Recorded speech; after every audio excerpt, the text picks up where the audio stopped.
Tá no Crescendo na Fé? Já entrou? Vou compartilhar. Graça e paz, pessoal. Boa tarde. Deus abençoe. Vamos fazer uma live aqui, conforme prometido, de manhã. Mas não tem tema, né? Não tem tema. O tema vocês que vão dar. Eu tô aqui com o professor Juliano. Ele vai começar contando o testemunho, né? Tô brincando. Que susto. E aí é o seguinte, aqui entrou ao vivo, pronto. Abrimos. Deixa eu pôr como é? Cortar aqui a voz. Compartilhar. Isso aí. Vamos lá. E aí, galera, fala aí, da onde vocês são? Já tem 7 que não dobraram seus joelhos, diminuiu para 6, um falou, não vira. Deixa eu achar, eu não estou achando aí onde que vê. Vamos lá, vamos começar o seguinte, Juliano. Vamos falar sobre pregar? Vamos. Vamos lá, qual que é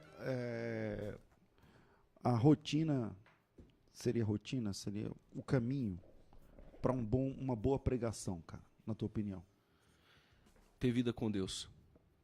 Ter vida com Deus e ter ferramentas, né? Para poder elaborar assim a mensagem. Eu creio que Deus ele nos dá o caminho da mensagem. Mas como todo pregador, ele deve ter um preparo espiritual e também ele deve conhecer a Bíblia. Deve ter ferramentas para exercer assim o seu ministério da palavra com excelência. Pregação expositiva, temática ou textual? Qual que é a tua? Eu gosto da pregação expositiva. Mas você só prega sermão expositivo ou não? Eu prego temático. Temático é legal, é mais fácil também. A temática é mais fácil. É mais fácil. De todos é o mais fácil. É o mais fácil. Já o textual é bom, mas entre o expositivo, o temático e o textual, eu acredito que o expositivo você alcança mais resultados, porque a eficiência do expositivo ele é mais claro e mais fácil para o entendimento daquele que ouve. Então vamos lá, o que é um sermão temático? Para quem está acompanhando a gente, quem quiser já fazer pergunta, manda ver. Um sermão temático é uma pregação que não está presa a um texto, mas ela está baseada em um tema. Então, por exemplo, você vai falar sobre o amor de Deus. Então você... Da onde está saindo esse som? Então é o Juliano. Então você vai falar do amor de Deus. Então o que você faz? Você pega textos, não importa o contexto, né? Não importa o assunto, nem o livro, o capítulo, nem nada, e você vai lá, o amor de Deus é profundo, o amor de Deus é sacrificial, o amor de Deus é substitutivo, o amor de Deus... Então aí você vai trabalhando. Agora, o problema do sermão temático, na minha opinião, é que você cai muito na possibilidade de usar textos fora de contexto. Com certeza. Porque você não está respeitando o texto, você está usando o texto para reforçar uma ideia sua. É isso. Você está entendendo? Então, não sei, eu acho que o sermão temático é mais também, você corre esse risco. Né?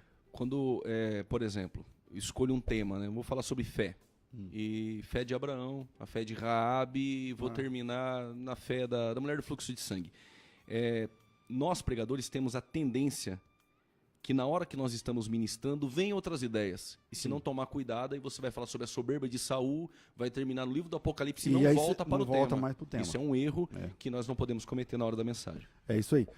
Agora o sermão expositivo, bom, eu falei do temático, né? O sermão, eu falei do temático, falta o textual. O sermão textual está baseado no texto, né? Mas sempre um texto mais curto, com um alcance curto dentro do contexto do tema oferecido no texto. Você pega o texto, divide em 3, 4 subtópicos, né? E explora aqueles tópicos do texto, do versículo, ou de 3 versículos ali do que a gente chama de contexto imediato. Então o sermão textual está sempre preso ao contexto imediato. Enquanto que o sermão expositivo, você vai expor o assunto dentro do texto. Então, eu acho que a melhor pedida também é o sermão expositivo. Exemplo aqui de um sermão aqui textual, por exemplo. Livro do Esdras, capítulo 7, versos 10. Diz assim: porque Esdras tinha preparado o seu coração para buscar a lei do Senhor e para cumpri-la, e para ensinar em Israel os seus estatutos. Então, vamos pôr 3 pontos aqui, por exemplo. Então, primeiro, você prepara o coração e busca. Depois você cumpre, para depois você ensinar.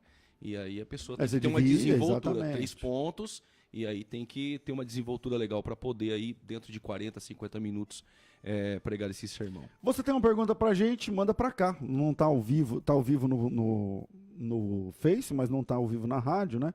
A Roberta Pereira, que legal, eu nem acreditei quando o Facebook notificou o programa agora, que legal. Aí, Roberta, Deus abençoe. Neuza, Gil, Juliano, Cida, Paulo Júnior, Douglas, Manuel Silva, Leandro Inácio, esse pessoal tá acompanhando a gente agora ao vivo e a cores, já passou de 20 pessoas, que bom. E aí, se você tem uma pergunta bíblica, se você quer fazer uma pergunta dentro do assunto ou não, então a gente está aqui hoje, a gente vai durar aqui uns 20 minutos, entendeu? 20 minutos, meia hora, alguma coisa assim, porque a gente tem mais o que fazer. Eu vou dar aula hoje lá em... Esqueci. Campinas. Eu vou dar aula hoje de hebraico lá em Campinas. Então, saindo daqui, eu vou pro hebraico de Campinas. Amanhã pela manhã eu estou em Osasco, dando aula em Osasco. E a aula agora é aqui. Sobre o que você quer falar, Juliano? Então, sobre o sermão expositivo, ele pode ser também dentro de um texto, um capítulo, por exemplo, Lucas, capítulo de número 15, dentro da parábola do filho pródigo, ou ele pode ser uma epístola inteira, ou a biografia, por exemplo, de alguém. Quando nós pegamos a carta de Paulo aos Filipenses, e todo sermão ele precisa ter uma estrutura, chamo isso de anatomia da pregação. Ele precisa ter um tema, não especificamente tem que dizer o tema na hora que for pregar, mas dentro de você tem que ter um tema que vai ser o caminho que você vai percorrer. Tem a introdução, e aí tem o corpo do sermão e a conclusão, não podemos fugir disso. Então, por exemplo, se nós fôssemos pregar a carta de Paulo aos Filipenses, ele escreve aquela carta da prisão, são 4, e a carta aos Filipenses 10 anos depois de que ele fundou essa igreja na segunda viagem missionária, a primeira igreja na Europa. Já seria uma introdução. Como foi isso? Foi quando o Espírito impediu Paulo de descer a Mícia, a Bitínia e a Ásia, e de repente aparece um varão da Macedônia dizendo, atravessa a Macedônia e ajuda-nos. Então é a introdução. Nós poderíamos dividir a carta em 4 capítulos, em 4 tópicos no próprio esboço. Por exemplo, eu iria trazer o texto, capítulo 4, versículo 4. Regozijai-vos sempre no Senhor. Então vou pregar sobre isso.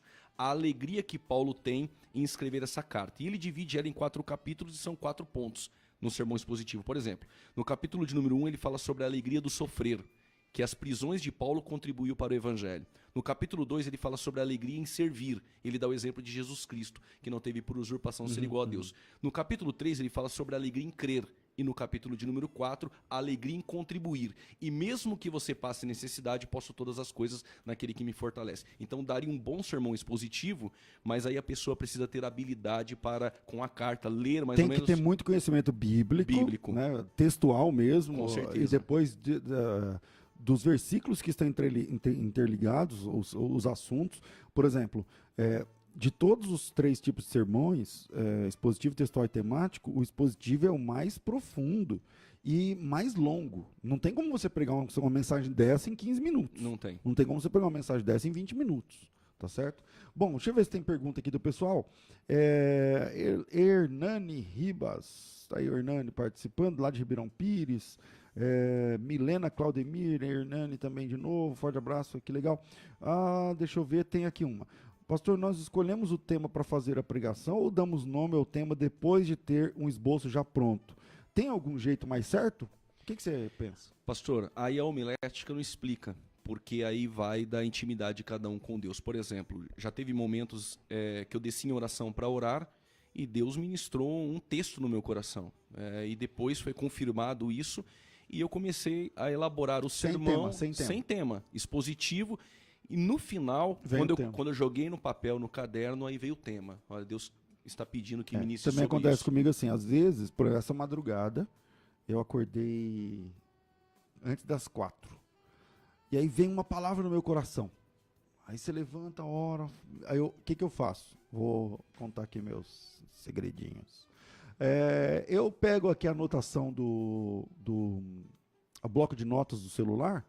E no bloco de notas, deixa eu ver, olha aqui, eu anoto eu vou chamar de sacada, uma direção que eu recebo de Deus ali, né? Aqui, ó, 4:01 da manhã, aqui ó, o horário, 4:01 da manhã. Foi o horário que então eu levantei, orei, tal, lá, fui no banheiro, escovei os dentes. Resumindo, o pregador não pode ser preguiçoso. Não é verdade? Aí, então veja, eu não sei se dá para mostrar assim na tela, mas tudo isso aqui que vocês vão ver agora, ó, são pregações que vêm, e são algumas centenas, né? Porque eu troco de celular, mas carrego, olha o tanto, ó, não sei se dá para ver, mas são mensagens que vêm, que às vezes vem o texto só, às vezes não vem texto, vem uma ideia. Vem uma ideia. Às vezes não vem nem um texto, nem ideia, vem um tema. Aí você vai desenvolvendo, né? Então, eu acho que assim, sei lá, eu tenho conseguido pregar desse jeito, né? Vem uma palavra e aí, às vezes você está ouvindo uma música, um louvor, né? E aí vem aquela palavra. Vamos ver se tem mais aqui. Sou da Assembleia de Deus Reconciliação em Americanópolis, vocês têm sido bem, esse é o Bruno. Deixa eu ver se tem mais perguntas. Vamos lá, manda pergunta aí pra gente. O Rick já foi a pergunta. Tá aqui o Aparecido, Deus é Amor lá de Itatinga. Viviane Marcelo, fascina. Pastor, existe alguma maldição que a gente herda dos pais, avós, sem ser aquela maldição dita, falada? Alguma coisa herdada? Tá a Viviane, do Ministério do Ipiranga. Vamos lá. Não existe a maldição hereditária. Texto, Ezequiel 18, né? A alma que pecar, essa morrerá. Jesus Cristo na cruz, ele levou todo tipo de maldição porque ele se fez maldito por nós. Agora, existe, por exemplo, dentro de uma família, pessoas que têm o vício do álcool e o filho é influenciado pelo pai, mas isso não é uma maldição hereditária, né? Então nada com que Cristo não possa resolver pela graça. Aqui tem uma pergunta do Luciano Cunha, batismo infantil diante das Escrituras, dá para comentar? Bom, é o seguinte, algumas igrejas fazem, né, o batismo infantil, porém, biblicamente, nós não temos nenhum exemplo por referência. O que tem, e os que defendem o batismo infante, falam que não tem referências, mas tem inferências, né? Então, quando você pega lá, por exemplo, Atos 16, o carcereiro que foi convertido ali no momento, Paulo pregou o evangelho para ele, o texto lá, crê no Senhor Jesus, será salvo tu e tua casa, tal. Aí a Bíblia diz que ele foi batizado e toda a sua casa. E aí o texto, por inferência, que o pessoal que defende o batismo infantil fala, então, você acha que não tinha nenhuma criança ali? Então, foi batizado, tem aí e tal. Mas não é um texto claro, tá certo? O que fica claro é que o batismo é uma obra de arrependimento operada por um pecador consciente. Entendeu? Então, aquele que crer será salvo. Quem crer e for batizado será salvo. Então, você tem que crer que você é um pecador, que Jesus é o Salvador. Você tem que acreditar no sistema doutrinário da Bíblia, né? Então, para mim, eu acho que é indefensável a ideia do batismo infantil. Qual que é a sua opinião, Juliano? É isso. A criança não tem condições para crer, né? Então, se a criança não tem condições para crer, então é necessário que a criança atinja aí uma certa idade para ela ter a consciência de que ela é pecadora e de que ela necessita de um Salvador. Esse texto, pastor, de Atos 16, aí, versículo 31, ele é um pouco questionado, porque existem algumas igrejas que fazem aquelas campanhas mirabolantes e usa como base.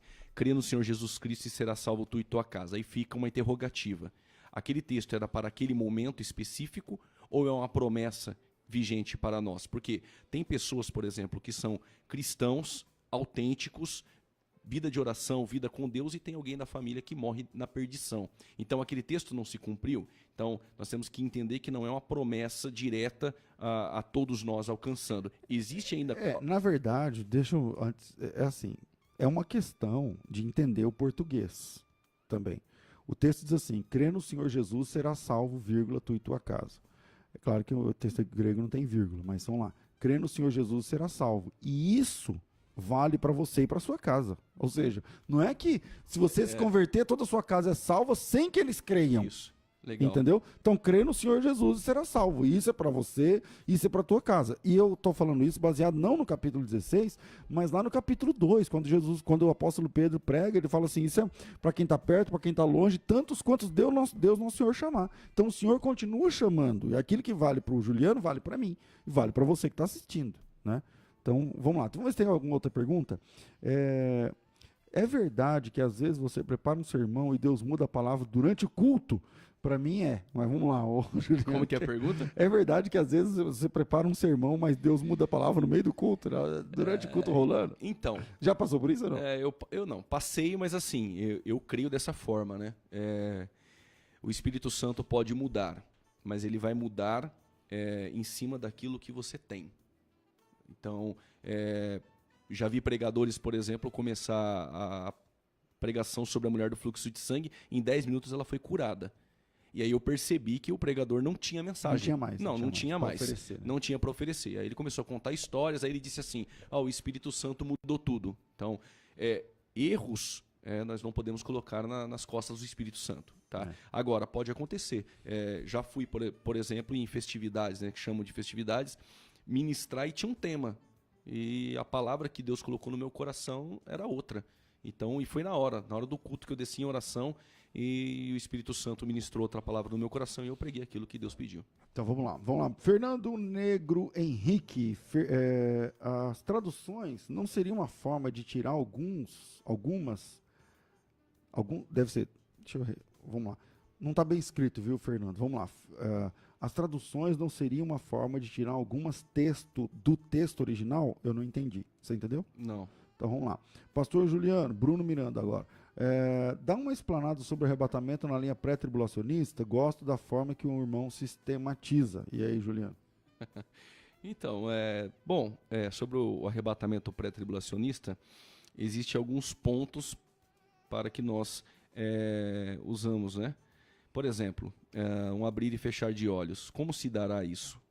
O arrebatamento aí é de forma iminente. Então, nós entendemos, porque algumas pessoas vão dizer assim, existe arrebatamento secreto, isso não está na Bíblia, mas é um abrir e fechar de olhos. Então, nós cremos que a qualquer momento, em 7 milésimos, por exemplo, de um segundo, um átomo, incalculavelmente, o Espírito Santo pode levar a igreja para encontrar com o Senhor nos ares.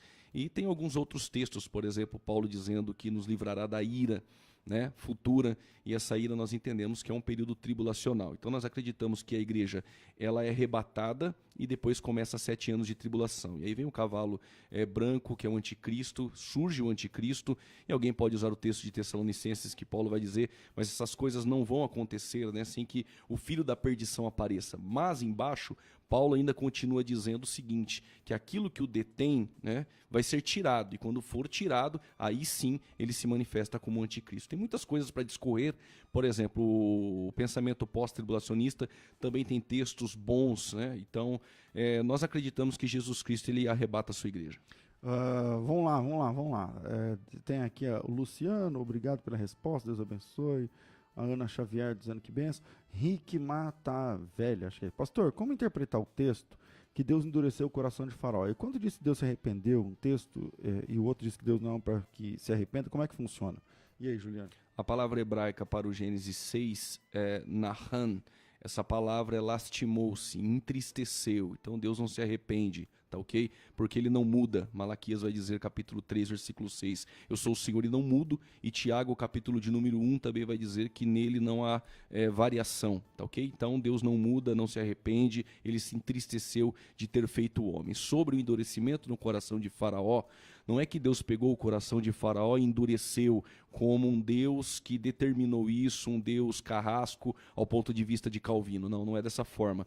Através dos milagres que Deus usou Moisés na instrumentalidade ali, o teu servo, então, naturalmente, indiretamente, o coração de Faraó foi sendo endurecido pelos milagres que eram feitos e realizados através da vida de Moisés. Então não foi Deus que endureceu. Agora, claro que Deus, pela presciência, já sabia que Faraó não iria se arrepender. Até porque existiram alguns do Egito, que são chamados de populachos, que quando o Mar Vermelho abriu, eles entraram para o deserto junto com o povo, porque se arrependeram ou por causa do milagre, eles entraram junto com o povo hebreu. Então, indiretamente, através dos milagres, o coração de Faraó foi endurecido. Sendo assim, uso uma figura de linguagem, né? Deus endureceu. Em Êxodo capítulo 4, ainda no texto ali onde dá a chamada de Moisés, Deus falou para Moisés que isso iria acontecer. né? Eu endurecerei o coração de Faraó, tal.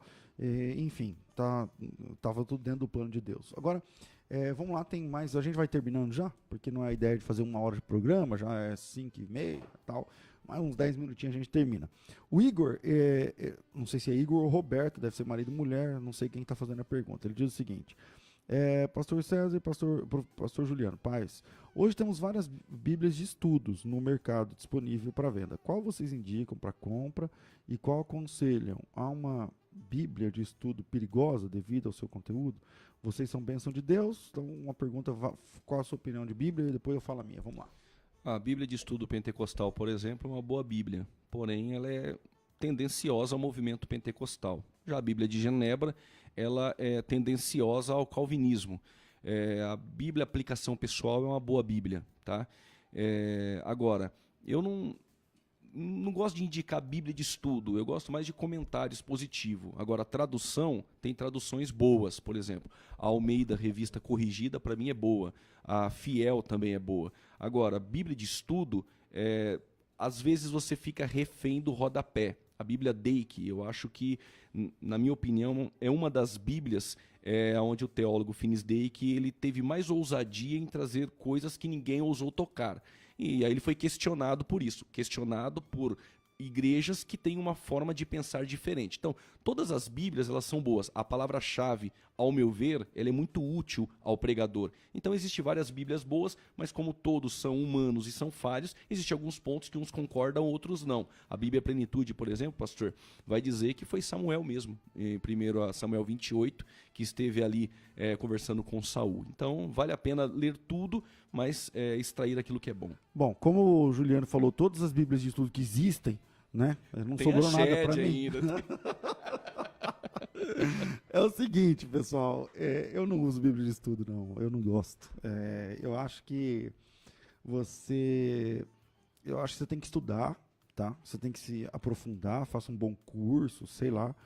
Mas eu acho que Bíblia de estudo, você está sempre comendo na mão de alguém e você nunca está livre para pensar. Então, pastor, mas o senhor tem Bíblia de estudo? Olha, eu tenho muitas Bíblias, na verdade. Eu devo ter umas 40 Bíblias. Mas é o seguinte, há uns 10 anos, eu abandonei a segunda mão, sabe? Sempre comer de segunda mão, e foi muito maravilhoso para mim. Então, eu não uso. Se você quer uma boa indicação, compra uma Bíblia Thompson, que não é uma Bíblia de estudo, não tem estudo. É uma Bíblia de referência, ou seja, você está lá, o rico e Lázaro, do lado vai estar escrito riqueza, aí você vai pegar todos os versículos que falam sobre riqueza, e ele não está induzindo você a nada, ele só está te dando referências de outros textos que têm a ver com riqueza, muito embora a versão dela seja a contemporânea, que é boa também, mas não é tão como a Revista Corrigida, mas sei lá, eu acho que ela ou a palavra-chave são Bíblias que não vão te induzir, mas vão te dar um caminho e você caminha sozinho. Sabe quando você está andando de bicicleta sem a rodinha já? Então você já anda sem a rodinha. Quem só prega usando a Bíblia de estudo X, Y ou Z é o cara que a criança que aprendeu a andar de bicicleta, cresceu e não quer tirar a rodinha da bicicleta. Você já viu isso daí? O moleque está com 12 anos nas costas e ele não consegue andar sozinho. Sempre na muleta. Sempre na muleta. Então fica um pouquinho mais, sei lá, eu acho que andar sozinho é a ideia. Pastor, os apóstolos preparavam sermões ou a inspiração vinha na hora? E aí? Então, claro, eram inspirados pelo Espírito Santo, mas quando nós analisamos as pregações, por exemplo, de Pedro, de Estevão, Estevão principalmente. Principalmente. Ali é uma pregação que não é da cabeça dele do nada. Não, Então, ela tem um começo, ela tem um meio, ele começa a falar desde Abraão, e ele termina na cruz. Então ela tem um começo, um meio e o fim. Aí talvez a pergunta então por que eles não tinham um esboço ali pronto, então nós não devemos ter? O problema é que é o seguinte, né? Estevão, iluminado pelo Espírito Santo e inspirado, ele conseguiu trazer de Abraão até a cruz. Mas observe que todas as mensagens elas tinham uma finalidade naquele tempo. Diferente hoje de alguém dizer assim, eu não preciso de esboço, Deus revela na hora. E aí vira uma salada, né? Porque ele comenta 50 temas numa mensagem de 40 minutos. Então, assim, Nós precisamos, alguns, né, que têm necessidade de colocar 3 pontos no papel, até para não esquecer e ter aí um cronograma, para não ficar aquele anacronismo na hora da mensagem. Rick, obrigado. Queria dizer que adquiri a promoção da teologia, mais defesa da fé, chegou, já estou estudando, é bênção realmente, linguagem fácil, bom estudar, blá, blá. Deus abençoe, Rick. Então vamos vender o curso aqui. Não, tô brincando. Mas eu queria comprar esses 2 aqui. Tá, chega de vender, já basta o programa de rádio que tem que pagar 30 e tantos mil. Paz, pastores, sou de Guanás, São Paulo. Mas qual o verdadeiro intuito de tantas versões atualizadas da Bíblia? Eu ouvi dizer que era mais para comércio. Isso procede? Não.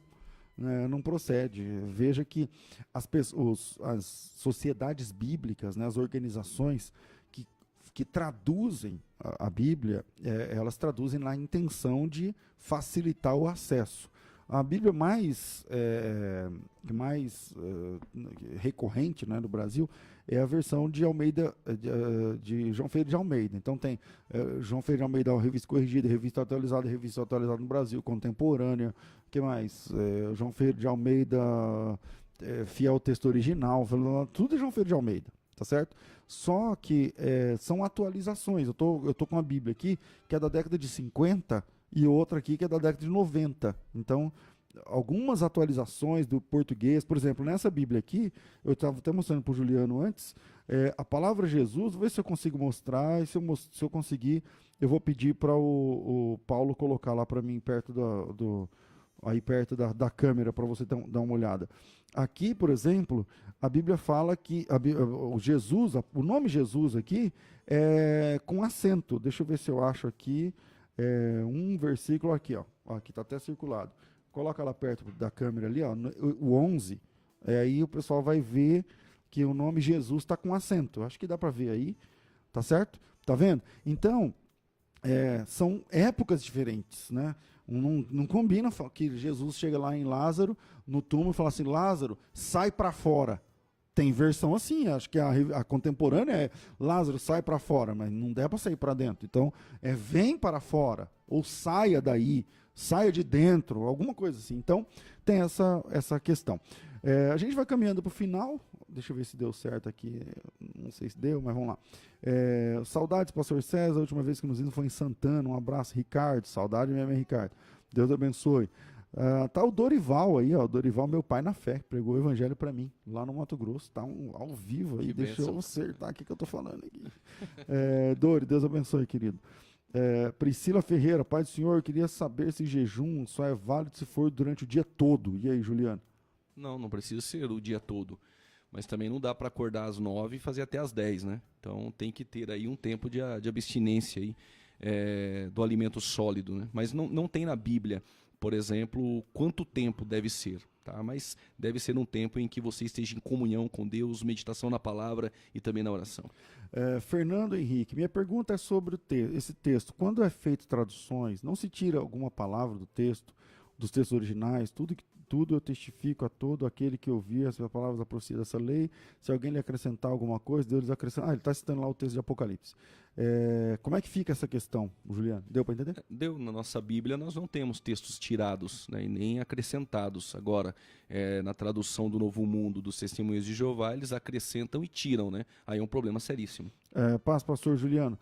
É aquele irmão que fez os cursos da FTB enquanto estava preso, o Juliano? Se for, é melhor testemunho de transformação por Deus, claro, mas também da FTB.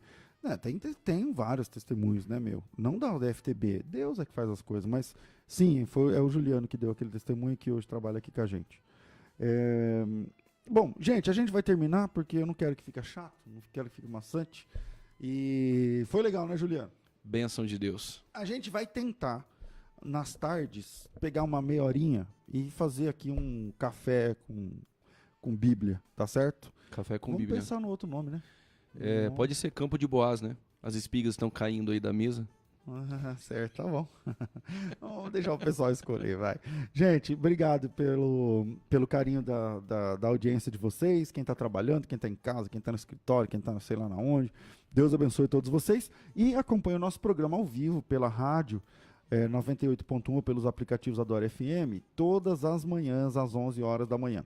Pela TV, todos os sábados, a partir do primeiro sábado do mês que vem, na Mix TV, aberto para todo o Brasil, e pela internet, a hora que der na nossa teia a gente entra, beleza? Deus abençoe, Juliano, pastor. obrigado, Deus abençoe. Um abraço. Deus abençoe, obrigado, Paulo, obrigado, Juliano, obrigado você. Deus abençoe, até mais.